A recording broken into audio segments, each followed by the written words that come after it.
Yes, friends. On a Monday, OGP, the One Giant podcast, where I am one of your hosts, Adam Armbrecht, also covering the Brooklyn Nets and the Locked On Nets podcast, not being joined by Andy Makowitz en route, possibly already arrived down in Florida. Sunny skies for him as the snow starts to fall on the East Coast, at least on the New Jersey East Coast. So Andy will join us later in the week and give his reaction to the delightful performance for the New York Football Giants on Sunday, 29-3. They fall to the Chicago Bears in Chicago. Going to get into some of the player performances out of this, specifically Saquon Barkley. Going to talk about the defensive side of the ball and some things that we like. But ultimately, we're going to get into the post-game press conference and Joe Judge, because that's the lightning rod that has come out of this game.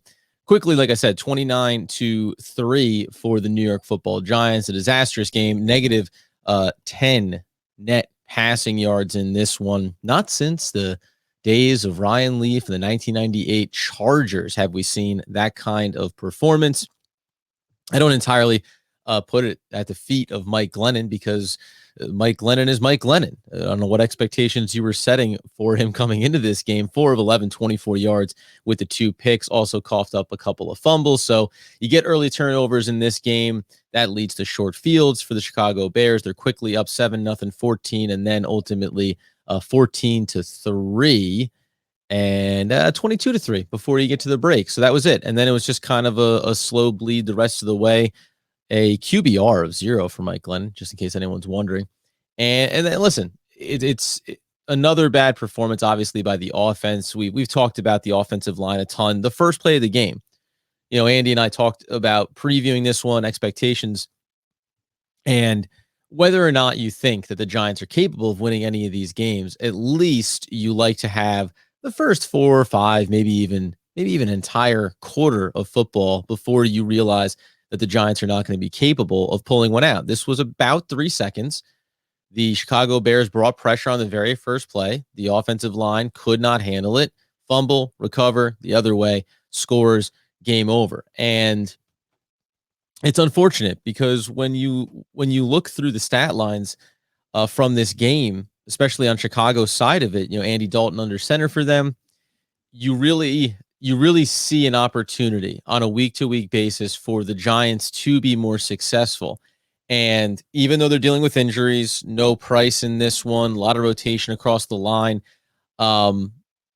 you have to realize that ultimately the defense is doing its job in these games. 18-35 for Dalton, 173 yards, 1 up, 1 down. The rushing attack of David Montgomery, 2.9 yards per carry, 64 total on the ground, only 87 as a team, 64 for Montgomery. So defense doing its job on that side of the ball. A little bit tricky to get a gauge on these games as well, because the offense is doing absolutely nothing. So the opposing offense doesn't have to necessarily be forcing the issue in any set of circumstances. But it's difficult. And I said this coming into this game, because it was Chicago, because they're a team that may be firing their head coach, because they're a team that has big free agent decisions to make, like Allen Robinson, because they're a team that drafted a quarterback in Justin Fields. He's been hurt on and off. You have this other rotating carousel with Nick Foles and Andy Dalton. It's a bad team right now, right? They need to figure out what direction they're going. Didn't have any problem beating the Giants, though. Didn't have any problem getting to 6-10, and maybe they'll end up being a 7-10 team, even 6-11. It's just the competency around other quote unquote bad NFL teams looks starkly different than what the New York Football Giants are putting out there. With that, let's kind of sum up Joe Judge, who went on a bit of a diatribe in the press conference. Seems like a coach who is trying to defend his job here as we push towards the offseason. Remember, seemed like John Mara gave him a vote of confidence ahead of the Eagles game last week. Then that performance, then this performance, and one more week to go. I pulled this quote as being the summation of what to take away from Joe Judge's post-game presser. And that was, I know we're a whole lot closer to where we're going than further away. I can tell you that right now. Now, inside of it, he talked about you don't see guys checking out, that you've got players that are going to be free agents that are in his office telling him that they want to be back next year. You've got free agents from other teams that used to be on the Giants that are calling and saying how they wish they were still a part of the team. It's a lot of it feels like a lot of desperation from a head coach that sees that there aren't enough excuses, or no number of excuses are going to give you leeway from what the performance has been on the field. And Mike Lennon's awful. That's fine. But the set of circumstances you found yourself in has been the same with consistency over the last several weeks. So your inability to find new ways to manufacture success, that's a problem. We're going to get to Saquon Barkley. They used some wildcat in this one with him taking direct snaps under center. Great. You haven't had Kadarius Toney available for you. We mentioned him in the lead up to this one. Understandable, and maybe you would have used him in some of those schemes as well.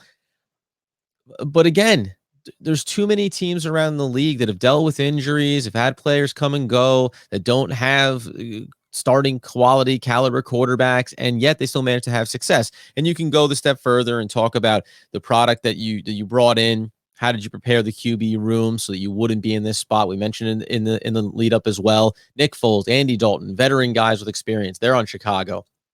Gardner Minshew, right? All of these guys.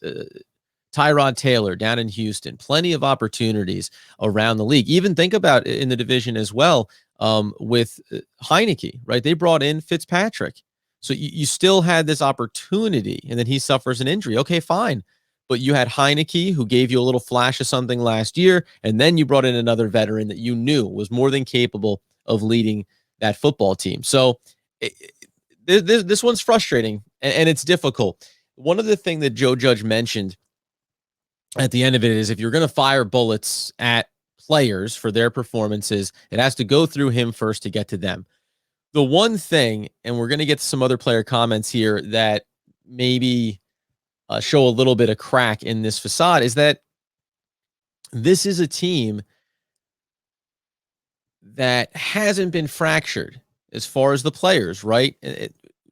I don't know if you give that credit to Joe Judge or not.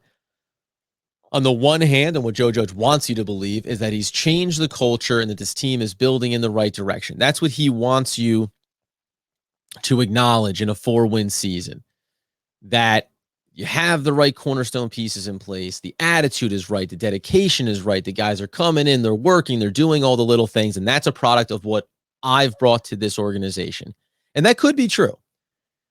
The other side of it would be that if you're a free agent and pending free agent on this team, you're just putting your best foot forward. So when you go into free agency, you can go onto the open market and tell suitors, hey, I want to do the right thing. I show up. I'm dedicated. I work the process. I don't give up on a week-to-week basis, even if my team is terrible, all that stuff, right? So you can be putting that good film on tape.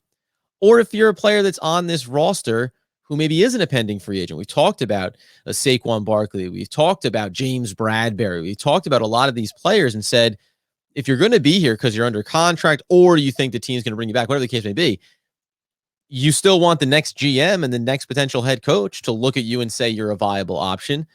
Because whether or not we think that the Giants right now are terrible, there's no guarantee that these players in any set of circumstances are going to end up in a better situation somewhere else. And sometimes when you're a big contract on a team and say the Giants are trying to move it, you can find yourself on a worse team, if that's possible. I don't think so. The Giants actually recently submitted their application to become the first NFL farm system team. They haven't introduced it yet. It's a whole thing Goodell's going to roll out here at the end of the year. They're going to take a handful of teams, shuffle them down, kind of have that, it's like the MLB, right? A little AAA squad. And the Giants want to lead that charge. They're hoping that they could be a 500 team in that division. But that's the state of it.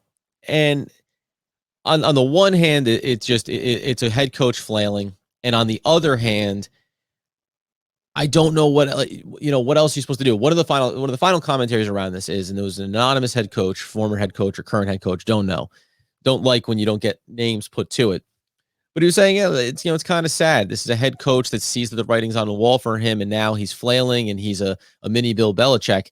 I will say, if you want to criticize Joe Judge even a little bit further here, it's that go back to last year, and he's not Bill Belichick, but look at Bill Belichick last year when the Patriots were having a terrible year. Exact same attitude and mentality that he has this year when they're going to win the division and they're going back to the playoffs and they have the new franchise quarterback. Now, that can come because behind you have everything working like a well-oiled machine, but the temperament doesn't change. And it's a fine line between coming out and saying the same thing over and over again and being incredibly dull and boring and getting criticized for that, or being a little more emotional, giving a bit more of a response, going on an 11-minute diatribe, and giving even more fodder for the media. So listen, we'll leave it there. We'll save our thoughts overall on Joe Judge and what it looks like for the offseason, et cetera, for when we officially get there after next week's game against Washington. The other piece, though, I thought inside these numbers was Saquon Barkley. So here's a game where the Giants can't do anything offensively. This is returning to the field where he suffered that injury in week 2, going back to the beginning of last season. And I said it over on Twitter. I saw it in the broadcast when they showed the injury. One of the first things I picked up on was just that, at least to the eye, Saquon's muscle definition on his legs from early last year looks significantly more defined than how he looks this season.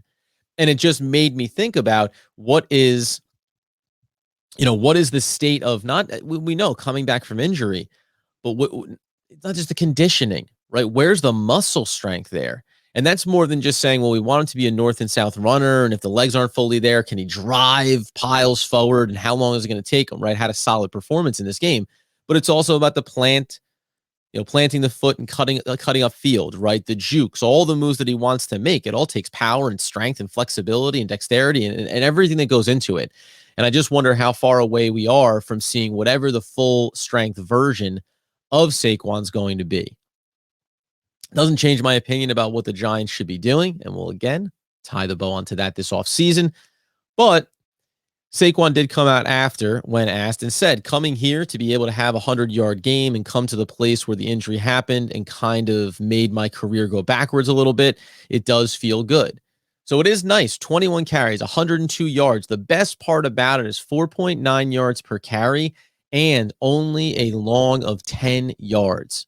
So unlike any of these other games we've seen this year where he's had some success, but sometimes it's been 80 or 90 yards and there was a 35-yard run mixed in there. So the bulk of his carries add up to 2 to 3 yards per carry and then 1 home run hit. This was nice because he did it with some level of consistency. Now, again, I'll give you the caveat that when the offense can do absolutely nothing through the air, came into this game, by the way, with just Kenny Golladay, no other starting wide receivers available. You had David Sills out there.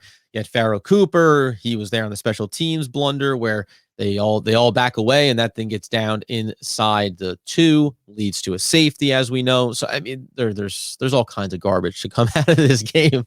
But if you're the Chicago Bears defense, again, can you stack the box against Saquon Barkley? Yes. And then you could say, well, what a level of success that he had here. Sure.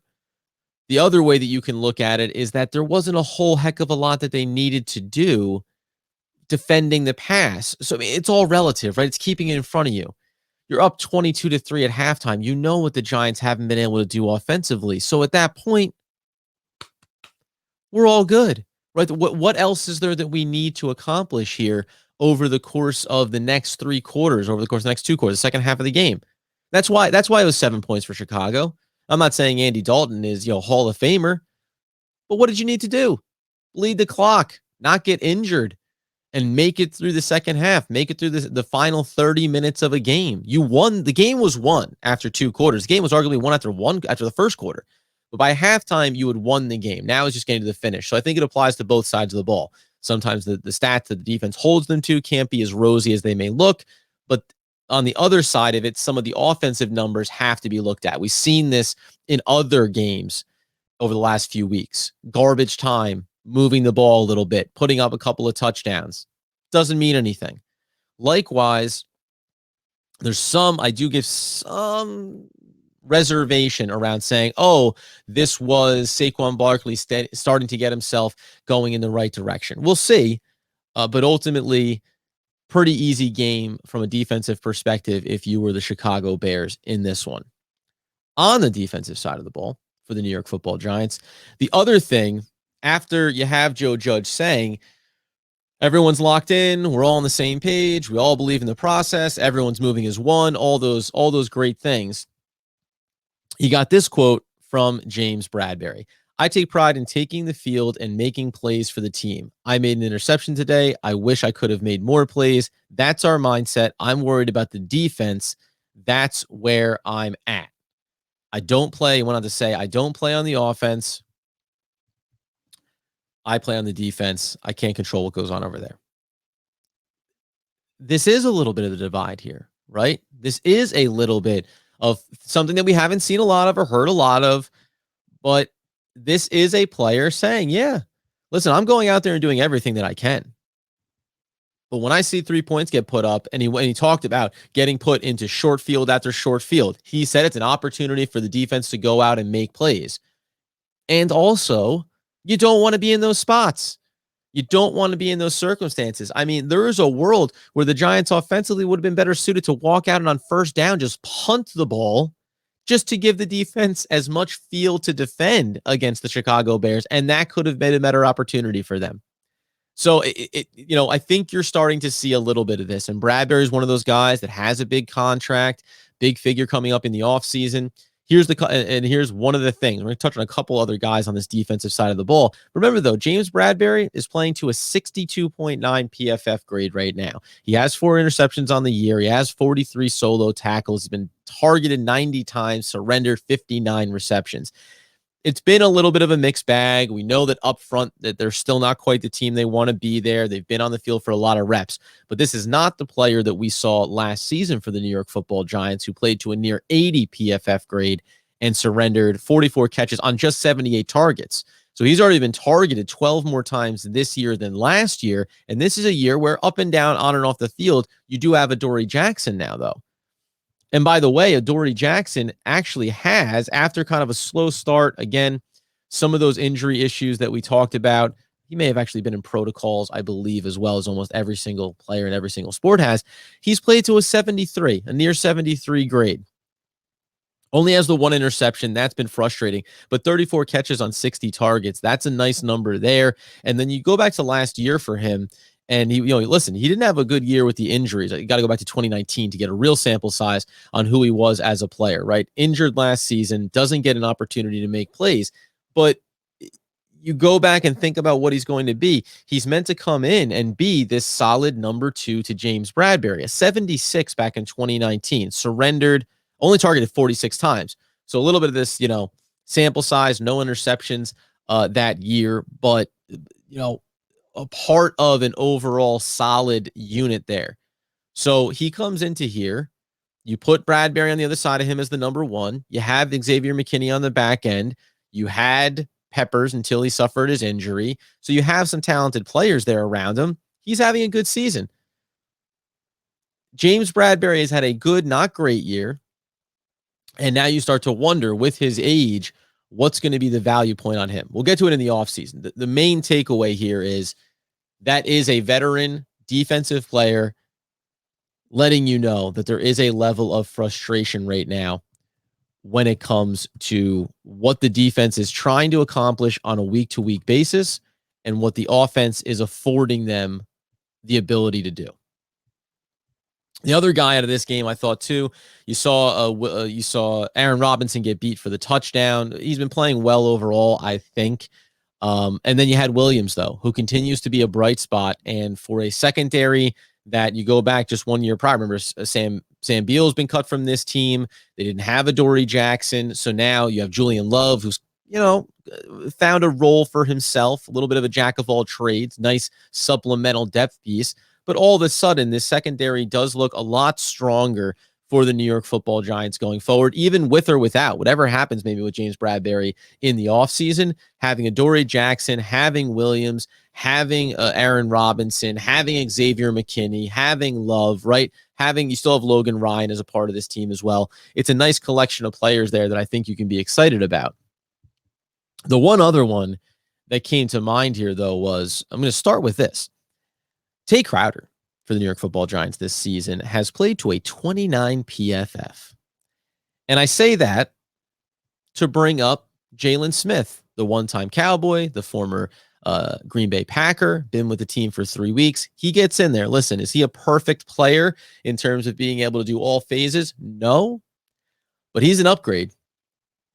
And I think he showed you in this game as we get inside the numbers here. There's not a lot of flashy things, but 7 total tackles, 5 solo, 1 sack, 1 for a loss, and a QB hit.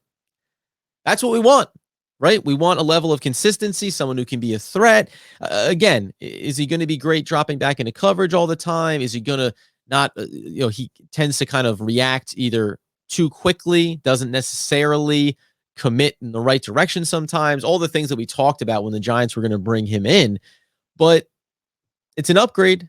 It's an improvement. And in a year when you lost Blake Martinez and you don't know what you have there, some of the bright spots, again, that are almost all on the defensive side of the ball is a player like Jalen Smith. It's a player like Lorenzo Carter, who now has 6 tackles with 5 solos, a sack, 2 for a loss, a pass deflection, and a QB hit in this game.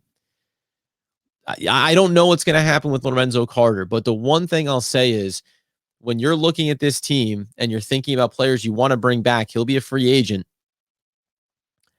Think about all the guys the Giants didn't bring back that they could have. Think about the players that they traded this year that maybe you would have preferred they kept, like a BJ Hill. I worry that some of these guys, are they all-stars? Are they Pro Bowl caliber players? No. But do you want to have a layer of depth behind your starters that you feel comfortable and confident in? You sure do. And I don't know what the price point's going to be for Carter in the offseason, but I'd much prefer to have him than maybe wondering Ellerson Smith, who did get out on the field in this game.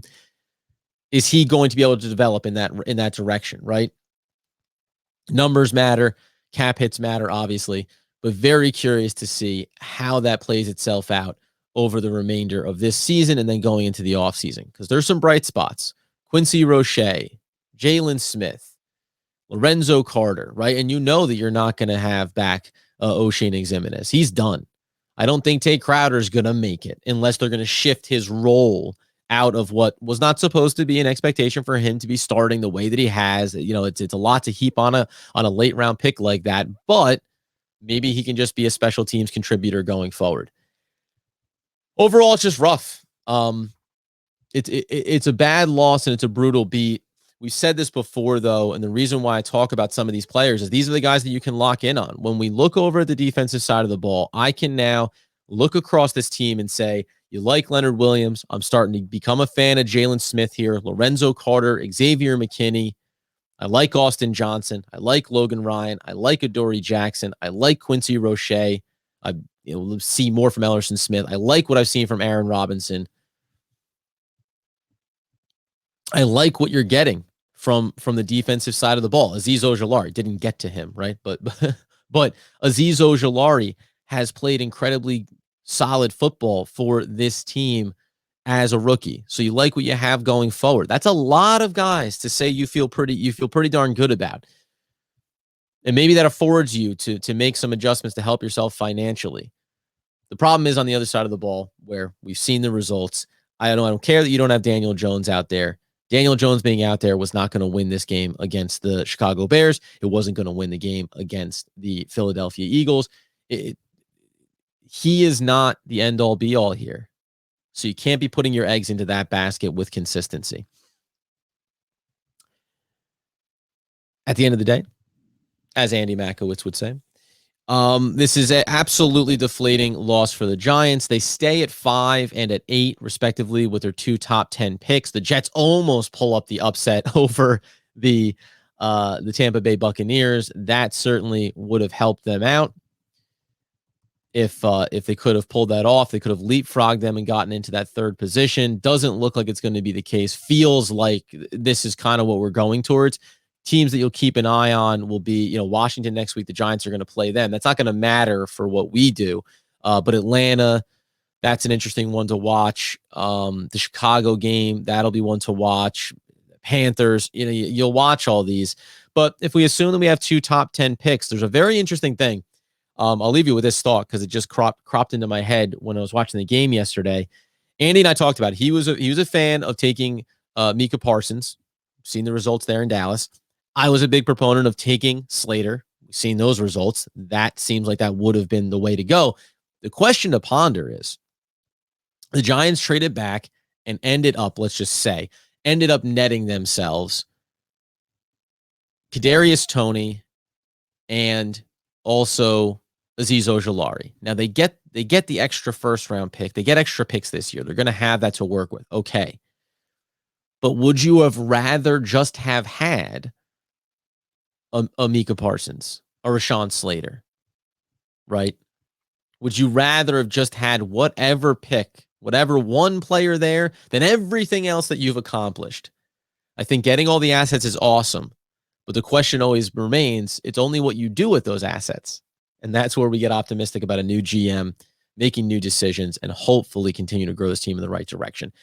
Ponder on that one. It's not one that I have a firm answer to. It's just a curious question that I'll throw out to Andy as well when we get together later in the week. As always, you can follow, rate, review, subscribe, do all those great things on social media. Throw out questions over on YouTube. We're going to start posting things up there, on social just to get feedback. What do you want to hear us talk about the rest of this week going into the Washington football game, the final game of the year? What are the first things that you want to hear about when we hit the offseason? We have a lot of content that we want to start ramping up, but we also want to be providing some insights, information, and answers to questions that you guys have too.